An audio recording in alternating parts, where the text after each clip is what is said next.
Well, welcome everyone. Today I have a special guest with me and we're going to talk a little bit about suicide and awareness of it. So with me I have my friend here. What's your name, my friend? Nathaniel. Yeah, that's Than. Welcome. Thank you so much for being here. Thank you for having me. Yeah, absolutely. I reached out to Than the other day just asking him because I heard that he was doing a little bit of a walk about suicide prevention, and I wanted to kind of reach out to him because he has some expertise in this area, and I wanted to include him with this topic today. So thank you again, my friend. Of course.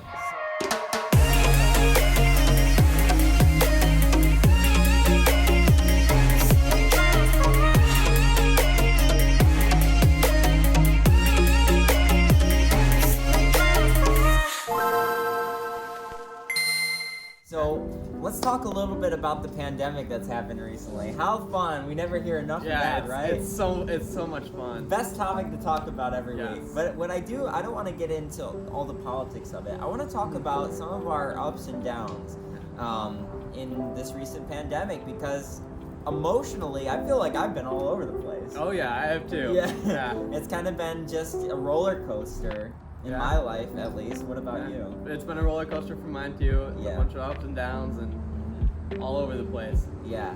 For me, like, one of the biggest things that I've experienced, I mean, I've had some really big highs. Like, I feel like the Lord's really been working on me and using me to accomplish great things. Yeah. I'm sure you too in some ways, but I've also felt some days where it's just like emotionally things have been getting to me a little bit more than they usually would. Yeah. I think a big part of that is isolation. I would definitely agree with that, especially in the beginning of the pandemic, with all the isolation that's been going on. Yeah. It's really kind of bugged down a lot of people. Yeah, I mean, if you think about it, the circumstances that a lot of us have found ourselves in, we can't change. Yeah. Yeah, we're in these unchangeable circumstances where a whole world is going through this at the same time. I feel like everybody in some case is going through an emotional struggle throughout that. Ups and downs, probably a lot of downs. Yeah, mostly. Yeah, mostly downs at sometimes. So I feel like it's really easy to be emotionally in a rough place. Maybe feel some anger. I'm sure you've seen a lot of that on social media recently. There's been a lot of that. It's been a huge emotion lately. A lot of anger going around on social media. Have you seen a lot of the people who like are in the grocery store? They're like yelling at each other, like I have from across the way. Yep. It's kind of ridiculous. Yeah. So a lot of anger going on, a lot of sadness too.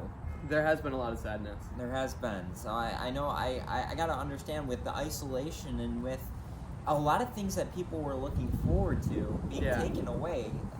I mean, like, just all the things, like normal things that we would do, we can't do anymore, and it's just like, I can imagine how emotionally people would feel in that point. Yeah.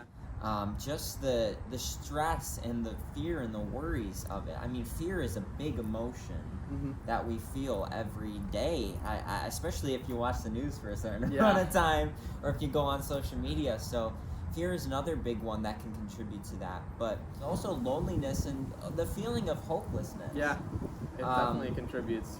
Absolutely. Isolation, Absolutely. So I can see how people would, because of all of that, feel kind of hopeless in that situation. Yeah. Which can contribute to a lot of things. It can contribute to some mental health issues, some different things, but also the topic of that we're going to be talking about today of suicide. Yeah. That feeling of hopelessness and isolation and feeling like there's really no way out. For some of you, and for someone you might know, the feeling of being trapped inside or being trapped and not being able to really do what they used to do can contribute to hopelessness and lead to suicidal thoughts and even considering suicide and following through with that.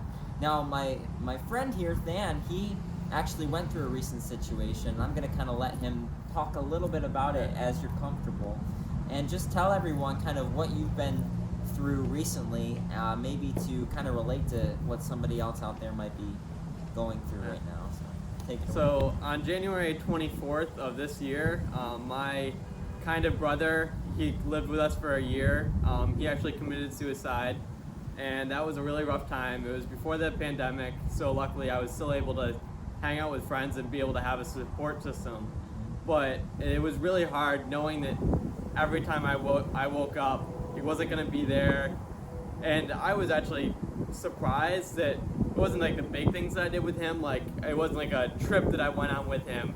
It was like all the small things, like the daily things that you wouldn't really notice. So all the small things really do matter. I'm sorry to hear about your loss, man. Yeah. I'm so sorry.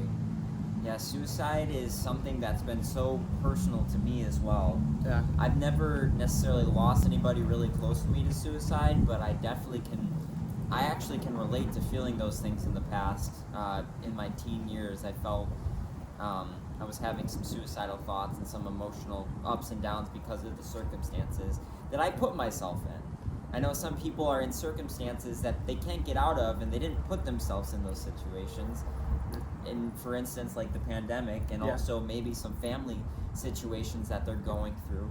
There's sometimes that our feelings and emotions can be so overwhelming and so huge in our life, I feel like. And what do you think really put it over for your brother, your friend? I'm not entirely sure. I mean, he had a huge support system. I mean, that was actually his second attempt. He had tried a year earlier to kill himself.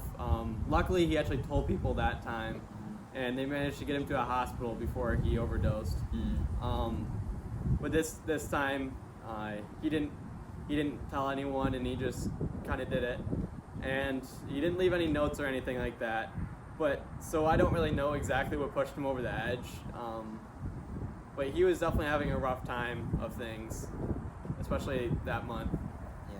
As I said, suicide is such a big topic for everyone out there, especially teenagers, who want to be a little bit more informed about it and understand why this happens and why people go through it. And I think one of the biggest things is, I think in the moment, your feelings, they grip you so hard and they're so overwhelming that it's almost hard to talk yourself out of it sometimes, especially if you have other mental conditions or if you're away from people.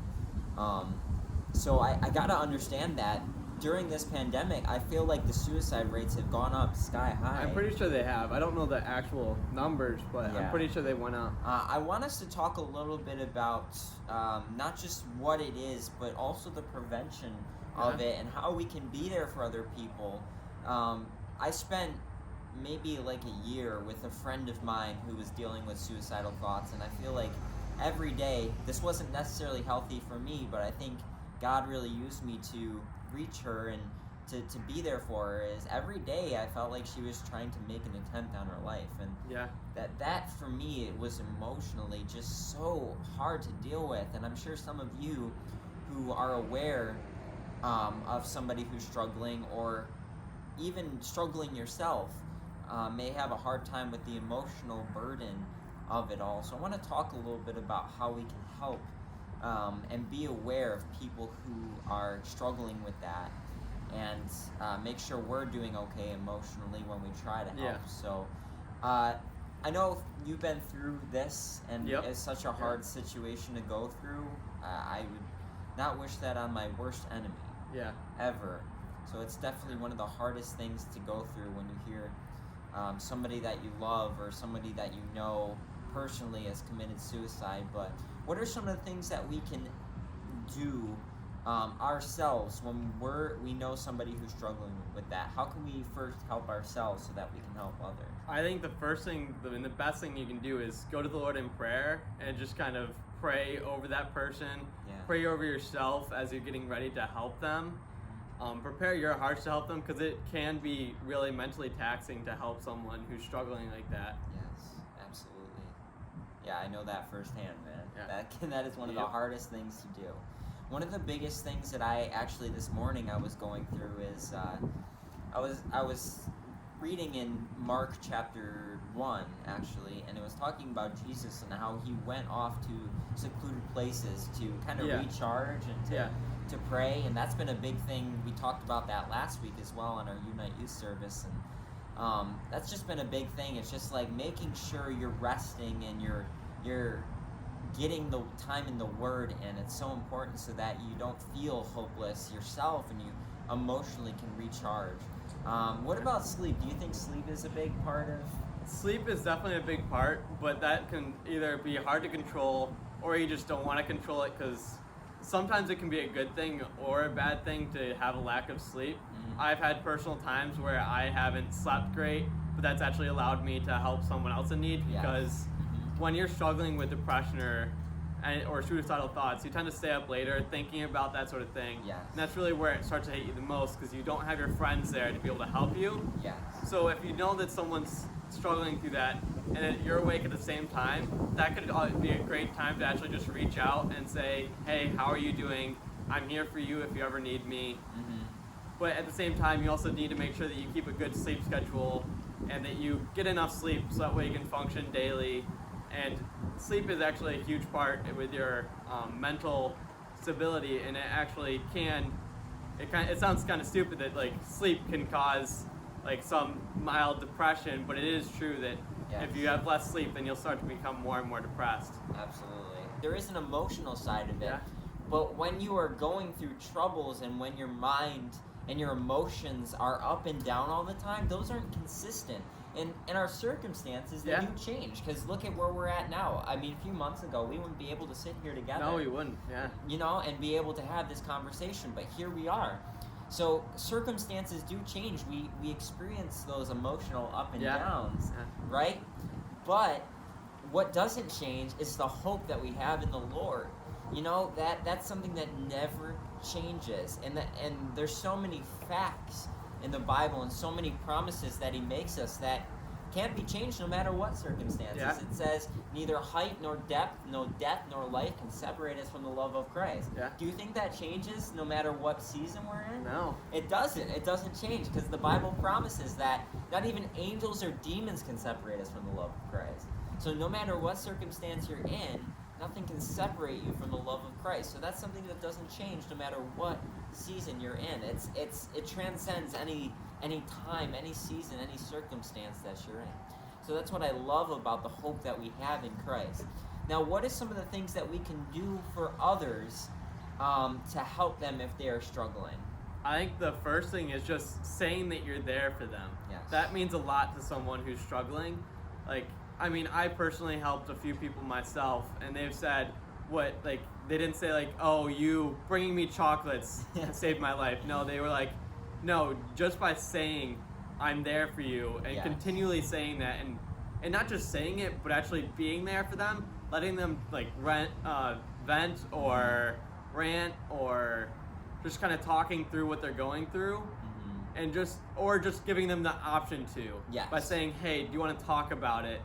You don't force them necessarily, but give them the option and continually give them the option and check in on them daily, and that can naturally save someone's life. Absolutely, I totally believe in that. Being just a listening ear or like a shoulder to cry on during a time when someone's hurting. The Bible says to mourn with those who mourn, to rejoice with those who rejoice. You yourself offering your time, your energy, your listening ear. And another important thing is your full attention. Yes. Because when somebody is struggling, you want to know that you're being heard and you're being listened to. So one of the best things you can do is give them your full attention and listen. That's one that I need to work on a little bit more. I think we all do. Absolutely. Now, what other tips would you have for somebody?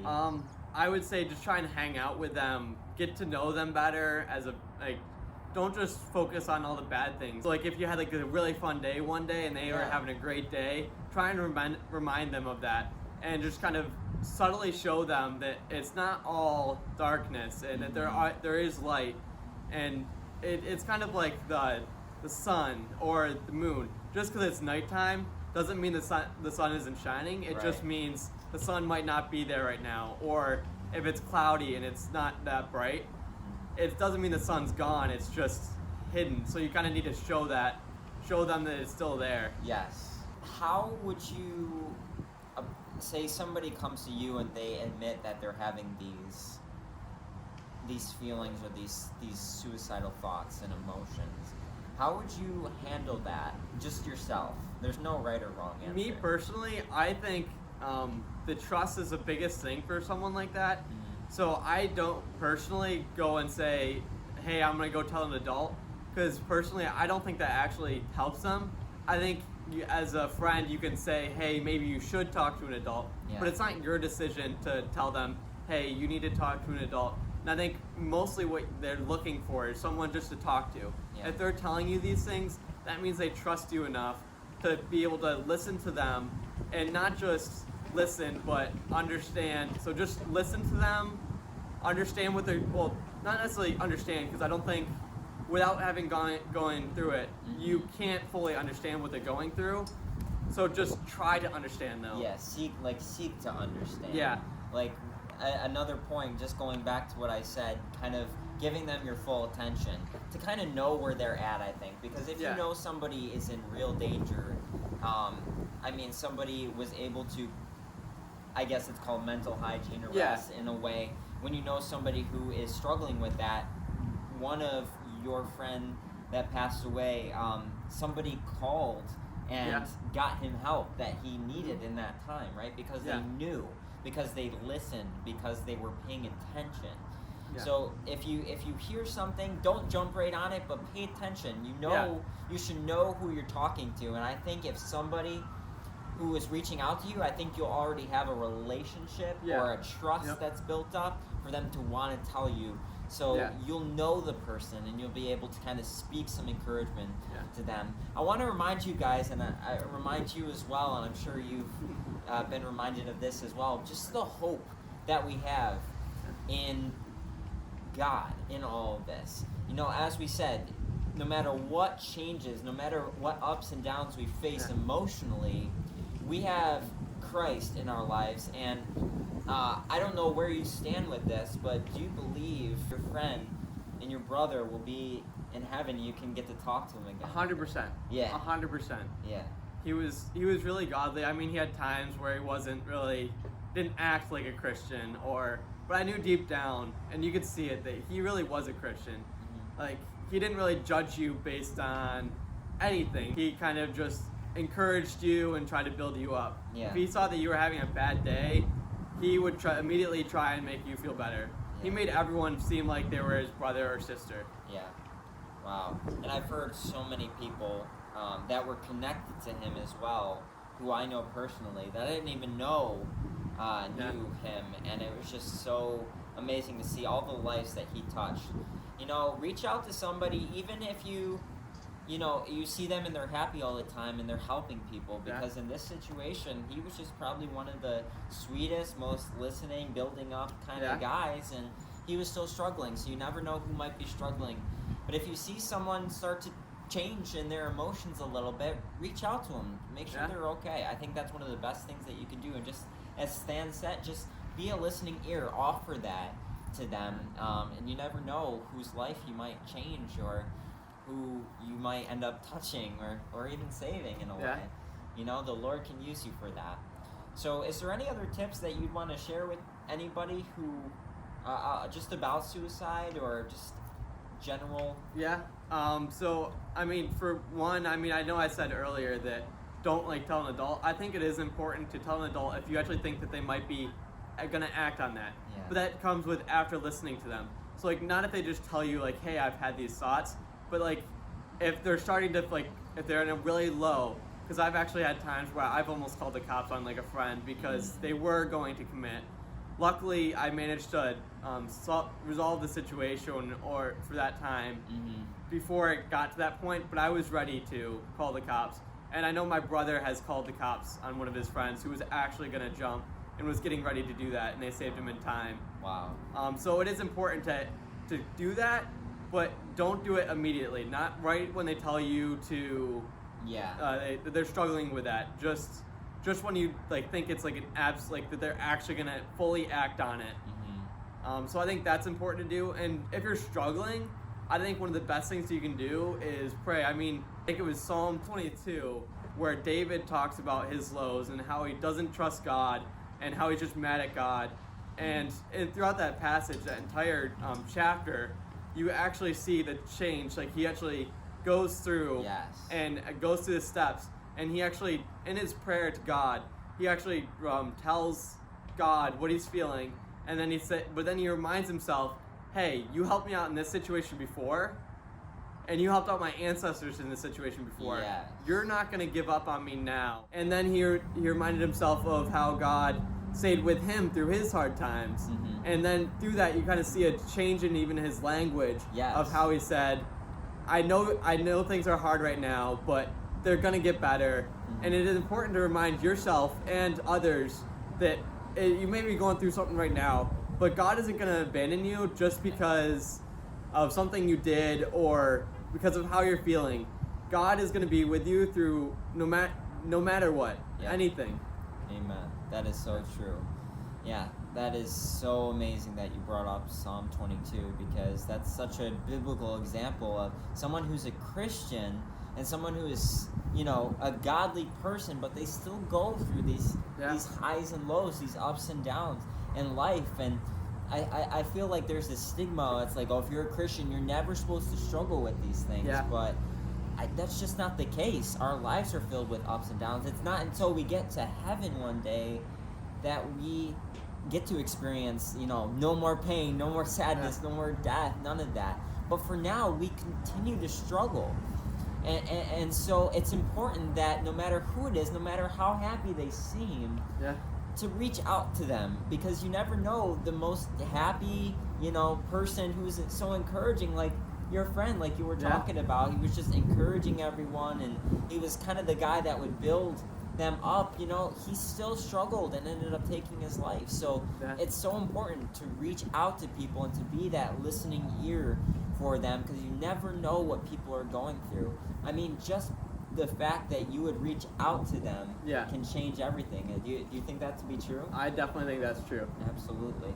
I know that it can feel like it's completely hopeless. You're never going to be happy again. The world is in complete shambles, and it doesn't feel like there's going to be any good in the world. And so why not just take your life? Or like, why not just do these things? Why not get drunk? Why not get high? But there is hope. Take it a day at a time, and reach out to people. If you're suffering from depression or suicidal thoughts, reach out to someone you trust. It doesn't even need to be a kid your age. It could be a parent. If you really trust your parent, talk to your parent. If you really trust one of your youth leaders, talk to your youth leader. If you really trust your pastor, talk to your pastor. That's a good one. One of your friends. Get therapy, whatever you need to do, but just reach out to someone. Because sometimes it may feel like you don't want to reach out to someone, or you want to reach out to someone, but you don't know the right things to say. Just reaching out can give you it can just build you up, and it'll feel like there's a burden released, and that person may have actually gone through it. Yeah. You're not the only one going through this. I know it seems like you probably are, and you're probably the only one in that certain situation with those certain things happening to you, but you really are not alone. There are so many people who else have suffered with that or are suffering with that, and you can maybe encourage each other to build each other up. Make a support system. Say, hey, how are you doing today? I want to be honest with you, I had a pretty bad day. Or just kind of be there for each other. So true. And the hope that we do have, you mentioned that there is hope in the world, and I think looking around at just the hopelessness in our world today, of all the anger and the sadness and all these emotions and just the hopelessness, there's no other better hope than the hope that we have in Jesus Christ. And the Bible is filled with so many of those promises, like you said, like David. He focused on those things, that who God was for the generations before them, his ancestors, and that he was the same then, and he's the same today, and he'll be the same forever. That's what the Bible says. He is the same yesterday, today, and forever. Our God does not change, and he's not like a human that changes his mind. So I just want to encourage you guys with that, and just know that we are here for you, and that it is okay to reach out. So if you need anything, you comment down below with your story, with the story of someone that you know, and just know that we are here for you, and that there is hope out there, and it's found in Jesus Christ. So Than, thank you so much for sharing your testimony, your story, and just some tips. I'm sure you've done so much research and just gone through it with all this yourself, man. It's just, thank you so much for being on here. Thank you for having me. Absolutely. You gave a lot of good wisdom and a lot of good advice. So hopefully that helps one of you guys and just encourages you for what you might be going through, or you know somebody that's going through it. Just know that it is not hopeless, that even though we have emotional ups and downs, the Lord stays the same, and there are people out there who are struggling just like you. You are not alone.